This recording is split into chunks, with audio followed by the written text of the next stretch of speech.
guys, if you have a move on the horizon, you're really going to want to watch today's video. If you're looking to sell your house, if you're looking to buy a house, if you're looking to, this is going to be a helpful video for you because, hey Bre, so we're going to be, here we are, yay, we got it. Hey.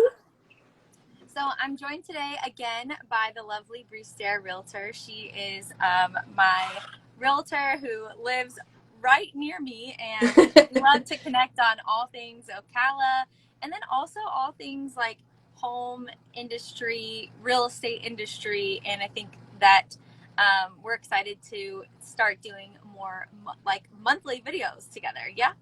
Yes. And we talk a lot about our animals because we both have farms too, so it's ironic. Oh yeah, we have like there's so many times that I think to ask Bre about something because I'm like she would know, she would know, and then if you hear like rain in the background of my video, you might hear rain in the background of her video too. So Yeah, we're in the same neck of the woods, and it was raining a few minutes ago, and now it's sunny. So we love oh Florida. yeah, we're in that dead center of Florida. Well, Yeah. I'm going to repeat the intro just one more time because sometimes when it connects the video to the person joining, it takes a second. But yeah, today I said is a great video to watch if you are thinking about selling your home, if you're thinking about moving, if you're thinking about making like a big life change, maybe that's already in the works. And we're going to be sharing 5 tips from like how to list like a real estate agent, like a realtor, and how to move like a designer. Pretty Yes. high level stuff, and we haven't shared what the tips are with each other, so there'll be some kind of open discussion there. Yes. I love when Yeah. it's always fun like this. So Yes. I came up with actually quite a few, and after I went over them, I was like, some of these really tailor into what you do. So I thought that was kind of fun too. So do you want to just go like one in one or? Well, I would like, we could do that, or we could have you start because the process is that you got to list your house first. So like maybe we'll go in like that sequential order because most of mine is like when you already know where you're moving and Okay. that kind of thing. Yeah. So I'll just go over the ones that I have. So the first one that I have that I think is almost, the most important is to make any repairs that you have around the house and finish any projects.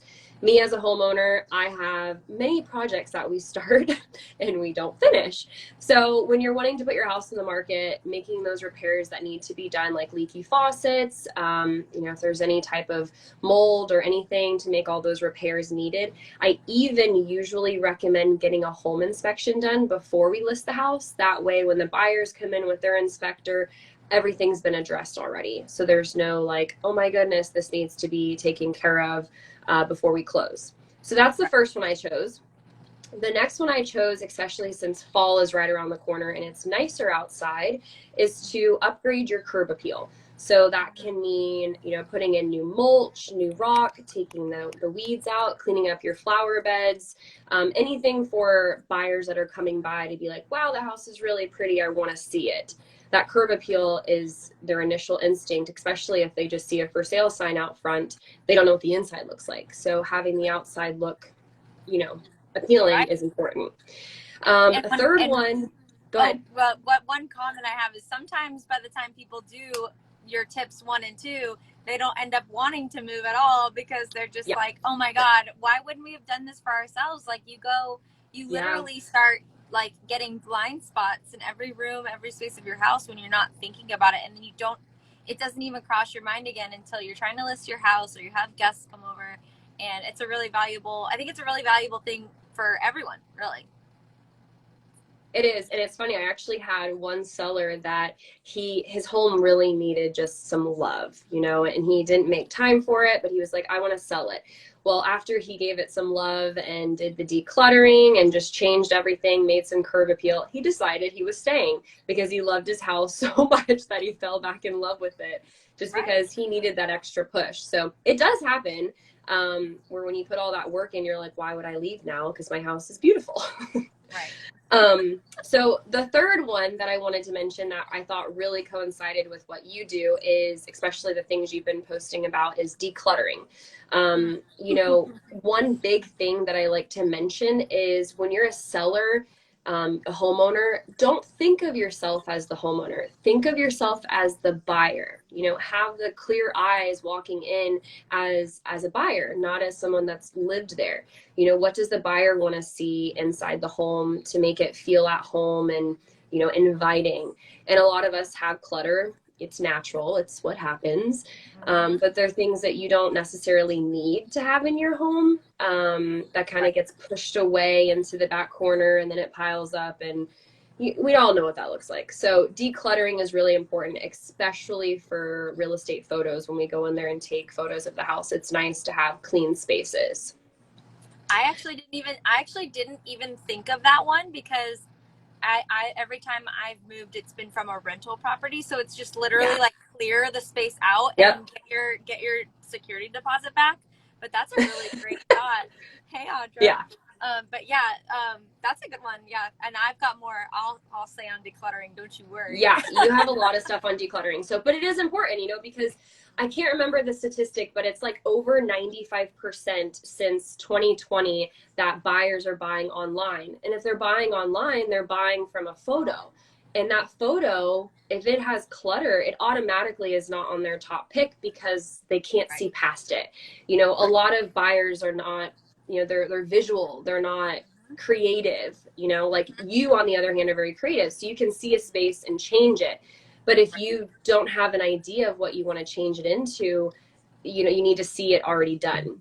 And I So would that say was a big one. I would say the majority of my clients can't just see things when I wave things in the air, like the way that some people can. Some clients can, but the majority of people can't. They need all the help they can, or to have it literally be changed. Yeah. Absolutely. I completely agree. So then another one that I thought of, which I can't remember, am I at 4 or 5 now? I think I'm at 4, right? Something like that, 3 or 4, yeah. Yeah, so I did have one extra one, so I think I came up with 6 altogether because there was one that I thought was really important. Yeah. So the next one is, a lot of sellers are like, okay, I haven't painted this wall and it's, you know, it's really dingy looking. I want to paint it.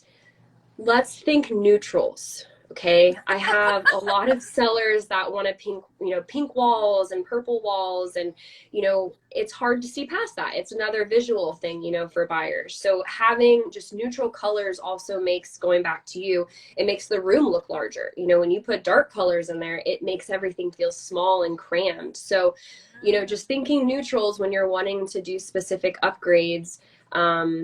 Definitely, I would think of beige or grays kind of in that realm. And you can touch on that. Because in the design space, when you're designing something for your house, we're kind of like, the sky's the limit. Abandon all the neutrals if you want. not all the neutrals. But that's a really important tip, that dark colors are not as sellable. That's, I mean, they're not. That is worth some cash probably. Yes, it really is. I mean, think modern, you know, like right now we're in this space of everyone wants to have light, and it wants to, you know, years ago it used to be everything was dark. You know, your cabinets needed to be dark brown, and now everyone's going to white cabinets. So bringing the light in is super important because it's just what buyers are paying for now. They prefer it that way. True. That's true.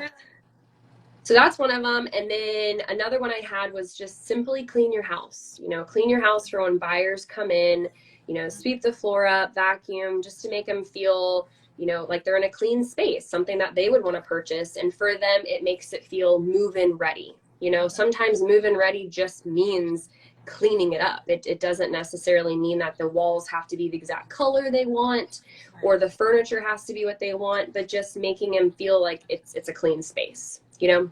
Yeah, totally. And then the last one, the little bonus one I had was, and I can relate to this because I have animals and I think you can too, but some of us, we've been in our space for so long that we may not notice smells. You know, like dogs, cats, you know, I live on a farm and I can tell you there have been moments where I walk in the house and I'm like, what have the dogs gotten into? Because it just smells like something has died. And if you can smell it, you know, the buyer can smell it. And it sounds kind of funny, but it's true. You know, you want to make sure that your pet smells are kind of under control and taken care of too. Right. Oh yeah. I I like to think of pet smells as it's not going to be just like one thing that gets rid Yeah. of it. You're going to need to like wash the bedding, vacuum the floor where they're at, and then like put like a little, I have like a candle warmer that I have out right now, and it's Mm-hmm. like, and it's a very neutral kind of spa scent, and that helps because I Yeah. have two dogs in a small space all the time, and we're good. This is how I survive. Yeah.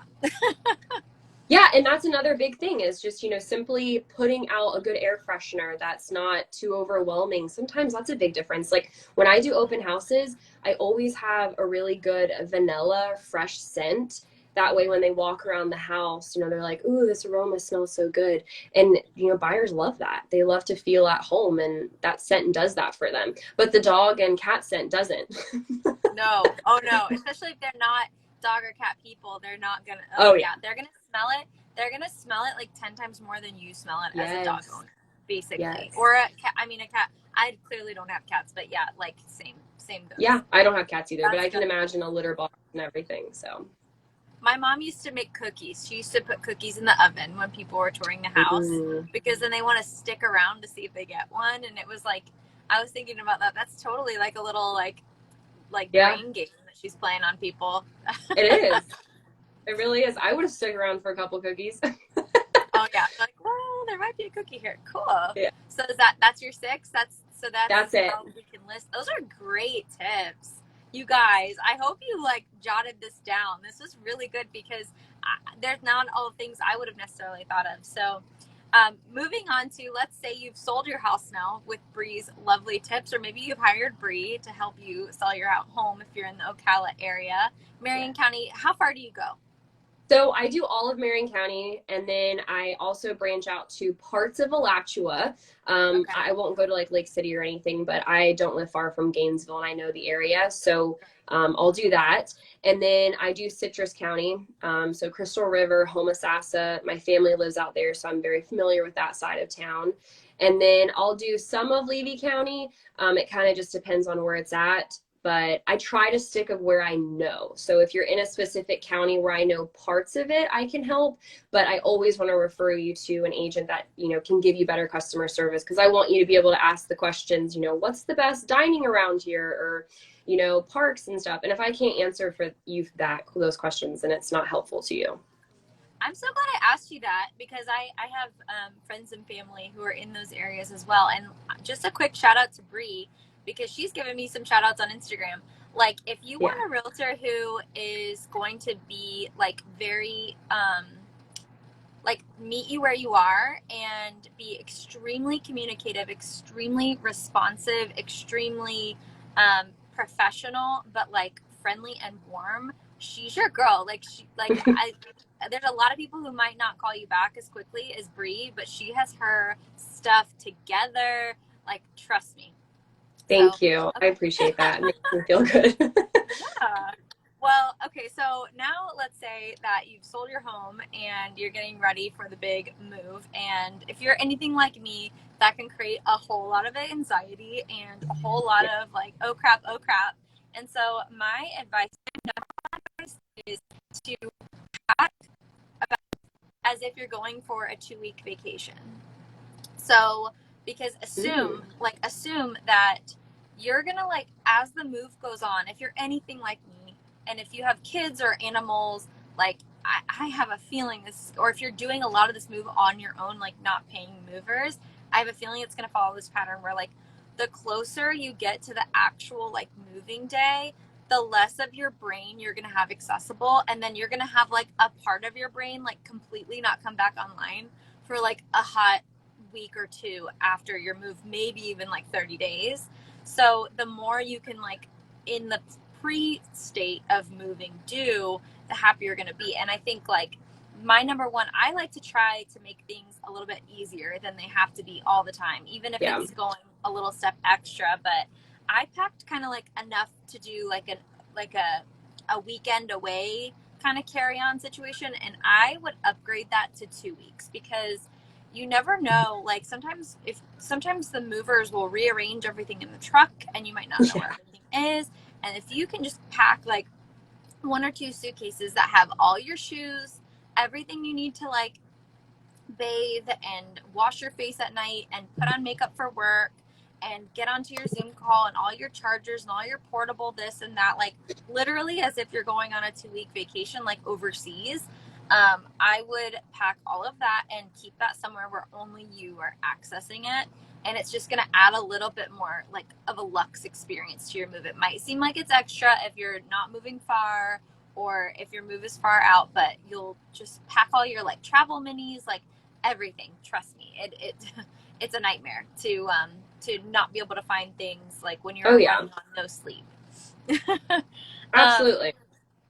the other thing is, I would say, um, and I learned this from another designer, is to just literally label the crap out of your boxes.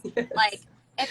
if I had to do it again, and or if I had to, I don't have a moving service, but if I had to like bougie move, what I would probably do is get a bunch of those Avery labels and literally make myself a whole sticker sheet of Yeah. like, this is fragile, this is living room, like living room, master, or primary suite, second bathroom, whatever. I would do all of those, mark fragile, and like just have like a bank of them, so you could just slap them onto boxes, every freaking side of the box except maybe the bottom. That is a um, really good reminder because when we moved years ago, I did not do that. well, And because we you think opened you're gonna everything. remember, and you assume that you're gonna Yeah. have all your boxes unpacked like the same day or something. And again, I think you have to assume that you're not gonna have all of your brain with you. And then on the top of each box, I would put a little bit more detail as to what's in that box. So because not everything that's going into a bedroom is going to be the same thing, Right. or need to be opened on the same priority. And once you open it, it's harder to stack them. And so I would just put like a little bit more detail, like with a Sharpie written on the top. But yeah, I would do the label sheet so that you don't have that like ransom note labeling. Like don't do the color codes. That's so silly. Like everybody needs to be able, who like speaks the same language as you, should be able to put the boxes where they go. Um, Yeah. the other thing I would say, this is a pretty big one, is I would get really intentional about the furniture that you're bringing with you, because basically at the point of a move, at the more things you're bringing, the more it's costing you. And I think a lot of people have really weird concepts about how the furniture is going to work in the new space. If they're downsizing, they think that they have to get rid of all their furniture and go and do only like doll furniture that's not comfortable. Or they think that their big giant sectional is going to work exactly the same in their living room that has a completely different layout, even if you have the space. So I would say like it's worth it to, if you are handy and you want to figure it out with like measuring tape, graph paper kind of thing, um, doing a quick like audit of what you have. I've helped multiple clients just literally downsize from like multi-acre properties to like condos in a city. And you have to just there's no way around it, getting intentional. But that's also a really great time to work with a designer, because I could come in, look at all your, like if you were Hmm. local to me, I could come in, look at all your stuff, get your measurements for you, get your floor plan uploaded into my 3D design system, and we could have your whole new house 3D designed before you're physically packing the boxes. And that can help you a lot, or at least get the furniture and stuff figured out, what you Yeah. need. But that I was taking a look. I did a moving video when we moved here over a year ago, and I mentioned how I think we saved about a third of the space on the U-Haul because there was so much that I decided, no, we're not bringing this to our new life. It's Yeah. not going to make sense. Well, and I So, will say too, when we look at homes like on the, not so much on the selling side, but on the buying side, I have customers that are like, this couch is a big deal. We're not getting rid of the couch. We love the couch. And so I show homes now with a tape measure because there are times where we have to get in there and we have to measure where this couch is going to go. Because if it uh, doesn't fit, then the space isn't going to work. But there are times where they're like, we don't really care about the couch, and then that's when Kaitlyn comes in and just says, let's change it and make the whole style different too. well, yeah, just the larger the piece of furniture, the more thought you're just going to want to put forth, because Yeah. to pay somebody to move it Yeah. or store it is usually not worth it. Like, let's just figure it out. And it's easier to figure out than you would think. Like, Yeah. yeah, but I would not assume, yeah, not all couches are created equal. They're not all going to go into houses. And I've literally had to break up fights between husband and wife over the size Yes. of the couch. And I'm just like, I am using a 3D software. I am not making this up. Yeah. Yeah. So, It's true though. right. And then my decluttering tip is to think of your move. And this is like before Bree even shared her tip. Think of your move in terms of decluttering as like a 3-part exfoliation. Like when you exfoliate so exfoliating your skin, like your face, is not something that you could just do one time and think, oh yeah, we're done. It's something that if you got to do it, regularly. There's different kinds of exfoliation, right? So I'm just saying, with your home, with moving, I would think of everything ahead of the actual moving stuff into the new space as like a 3-part exfoliation. One, you're doing an initial declutter, and the longer you can spend on that, maybe that's for preparing to sell your home, the longer you can spend on that, the better. Nobody ever tells me, you know what, I wish I decluttered more before my move. Like, that's never a comment. It's always the opposite. So like that, think of that one as the really harsh exfoliation, where you're getting like, this is going and getting a professional facial, like you're getting everything off. It's gonna, we're trying to transform what this looks like. And then the second part is kind of as you're packing, to give yourself a little runway as you're packing, to be like, here's what I need, here's what I don't need. Also, getting this intentional furniture design situation also is a massive help for decluttering. And then the third part is, when you get to the end of that move and you're just like, oh my God, look at all these little craps all over the floor. What am I going to do with it?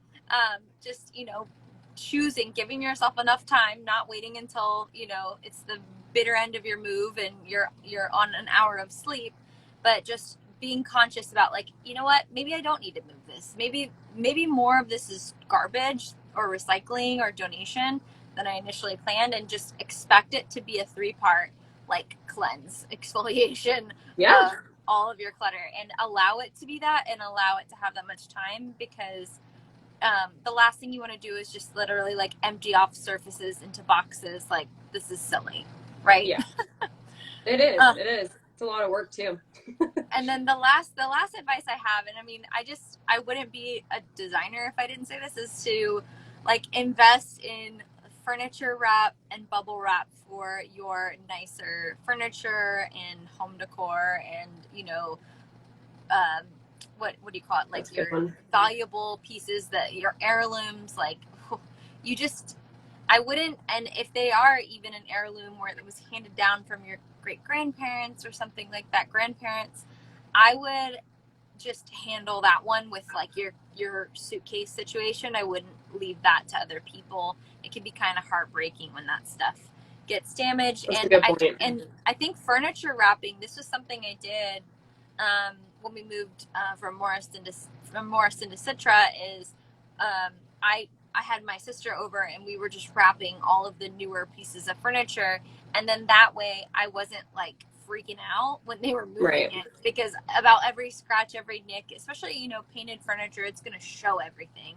Oh yeah. So I mean, I'm starting to kind of gravitate towards the lifestyle of having things that like can look like they're used and worn, and that's like a look, but I do have certain things that aren't like that. And if you have like a luxe glam is style, you're gonna want to have everything be as crisp as possible, all the corners intact, kind of thing. So yeah, just take that extra investment and get the bubble wrap and get the movers wrap and take time doing that.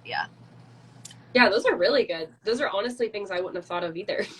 Yeah, well, because there's so many things. When I was watching back my old moving video, it's just, there was literally half the list of things I thought of or things that I would have changed how I previously moved. I was like, we should have had the moving truck 4 days before we needed to be out and turn over the keys, like instead of 3 days before. I was getting into like a lot of those specifics there. It's like every time you're gonna want to have done more on the front end. That's basically the gist. Absolutely. And now, hindsight, us having experience in it, it's exactly why we wanted to share it with you guys, because there are better ways to do it than just throwing it in a box and not labeling it and you Right. know, when you go to unravel it all, it's 10 times harder. And I've moved like, I think I was doing the math that I've moved like 13 times in the past Wow. 13 years. Yeah, it's, well, I was an RA, so so I had to move like for my job. But yeah, Yeah. it was a lot. But also I have a bonus now that I'm thinking of it. I Oh, yay. whenever I helped like my parents move, my favorite thing was to prioritize the bedding and the bathroom linen closet so that I would, so, you know, it's day one of their move. They're moving into the new space. Like, this is maybe something that's also helpful if you're helping someone move and you just want to have a project and maybe you're not the best furniture lifter in the world, to just prioritize getting all the bedding stuff, like get that bed made. Even if you start the moving process at like 9 in the morning, like you'll blink your eyes and it's midnight. So Yeah. just have your bed made, have your bathroom stuff at least like semi unpacked, and it's just gonna feel a lot more like luxury, a lot more okay, like this is not, you know, putting my body through it. Like we can make this an enjoyable experience and get a good night's rest. Yeah, that's nice. Especially, you're right. You know, time goes by really fast, and the only thing you want to do is just shower and go to bed and just start over tomorrow. And maybe keep those boxes like along with the stuff that you would put in the front of the moving truck with like your Yeah. suitcases and your valuables. Like, you know, just I'm not saying don't trust your movers to anything, but you know, keep those somewhere where they won't be rearranged heavily and you Yeah. can access it quickly and obviously have it labeled. Oh, it makes Oh life my a gosh. lot simpler. So we both had bonuses. That was cool. Yeah. Well, you guys let us know what you thought of today's video. If you're moving, we're in the process you are. If you're thinking about moving, if you are getting settled, if you are, you know, wherever you might be. And Bree, any other final tips or thoughts? If you guys have any questions about, you know, wanting to list your house, about the market, there's so much happening with it right now. It's definitely shifting. If you're confused, definitely don't feel, you know, hesitate to reach out on Instagram, whatever platform that seems best for you. My phone number is pretty much everywhere. So you can find me, and if you can't, then reach out to Kaitlyn and we'll get you in contact. But yes, anything to do with listing your house, buying, selling, Kaitlyn and I definitely work together on a lot of different things, and as you can see, have a lot of the same ideas for some things too. So it's nice to have a team. Right. And if you guys, so now that you know that Brie and I are going to be coming back together and doing videos on the regular, please let us know if there's any topics or any questions that Yeah. you want us to answer in next month's video, and we will be sure to address it. Yes. All right. Oh, and I guess I should say, if you guys are, you know, new to my channel, to check out KaitlynLoos.com, or you could click on my bio link tree on Instagram, and I have a service match quiz and a free 15-minute call link there. So if you want to chat more about what we can do with your house, I'm happy to do it. So yeah. Yes. Thanks for having me again. I look forward to doing this next month. Yes. Okay. Well, thanks again, and I'll chat with you soon. Okay. Bye, guys. Bye.